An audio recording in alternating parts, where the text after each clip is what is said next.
In 2026, the conflict between the US, Israel, and Iran became something more than just another regional war. It was a real turning point. The moment warfare itself was fundamentally rewritten. This is the story of how algorithms took over the battlefield. This is the story of the first AI war. So, what really defines this new era? It's not about territory gained or cities captured. It's about a speed that literally outpaces human cognition. This quote from Craig Jones really gets to the heart of it. We've entered an age where critical military operations are happening faster than our own brains can even process what's going on. And that single shift, well, that changes everything. Okay, so let's dig into the core concept here. Machine speed warfare. And this isn't just a fancy way of saying faster planes or missiles. No, we're talking about a complete and total paradigm shift in how a battle is planned, fought, and ultimately decided. This slide just lays it out perfectly. On the left, you've got the old way of doing things, an intelligence cycle that took days, sometimes even weeks, as human analysts painstakingly sifted through data.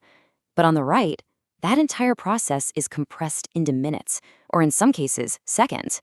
AI is now fusing all this information from satellites, from drones, from signals intelligence, and making sense of it almost instantly. That entire sensor-to-shooter timeline has been absolutely crushed. And this brings us to the new strategic reality.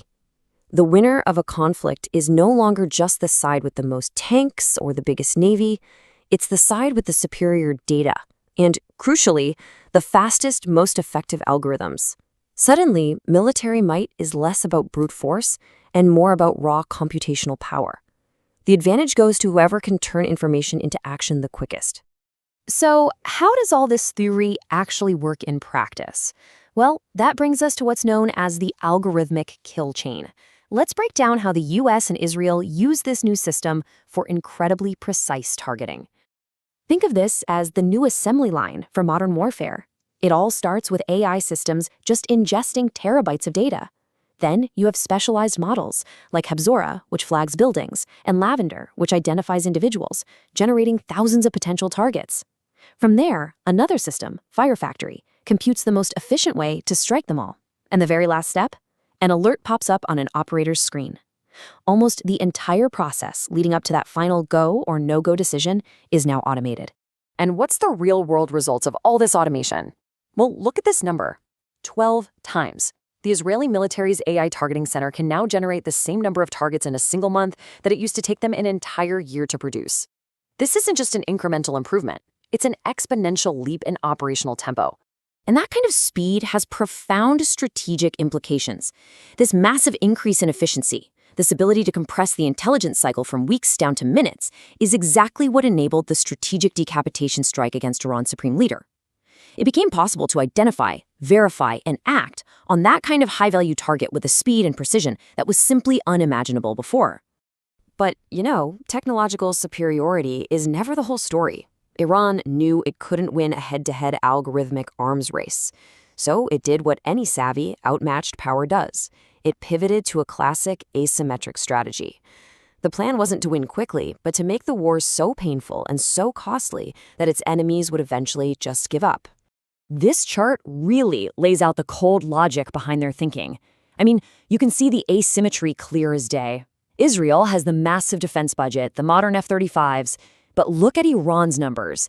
A huge advantage in personnel and a vast, vast arsenal of ballistic missiles. So what did they do? They leaned into their strengths. So Iran's goal was never to win a conventional fight. It was to wage a war of attrition. Their whole doctrine is built around it. They launch massive waves of missiles and drones, knowing that the interceptors used to shoot them down are incredibly expensive. They attack vital shipping lanes to drive up the global economic cost. The entire strategy is designed to drag out the conflict, to bleed their opponents dry until the political and financial pressure to quit becomes unbearable. Now, a key piece of this attrition strategy is new tech, like hypersonic missiles. And what makes these weapons such a game changer isn't just their incredible speed, right? It's their ability to maneuver in mid-flight. That unpredictable trajectory just completely undermines traditional missile defense systems, which need to calculate a nice, predictable arc to make an intercept. With hypersonics, that calculation becomes nearly impossible. And all of this, it brings us to the real heart of the matter. We have to confront the philosophical core of this new era of warfare. The rise of machine-speed conflict forces us to ask some really profound questions about the role of human beings on the battlefield and the very nature of decision-making. And here it is, the central ethical dilemma. That decision compression we talked about earlier creates this massive problem. What happens when the machine can find and recommend targets faster than a human can possibly conduct a meaningful ethical or legal review? Suddenly, human oversight is at risk of becoming a bottleneck, or maybe even worse, just a rubber stamp on a machine's decision. This creates entirely new ways for a war to spiral out of control. You get the risk of cognitive offloading, where commanders become psychologically detached from the weight of their choices because, hey, they're just following the AI's recommendation. And even more dangerously, what if an AI misreads the data? It could recommend an action that triggers a catastrophic escalation that no human leader ever actually wanted or intended. Now, officially, policies like human in the loop are supposed to be the safeguard here. The idea is a human must always make the final call on a lethal strike. But we have to ask ourselves the hard question. As the time to make that call shrinks from minutes down to just a few seconds, is that oversight still meaningful? Or has the human simply become the last switch in a largely automated chain?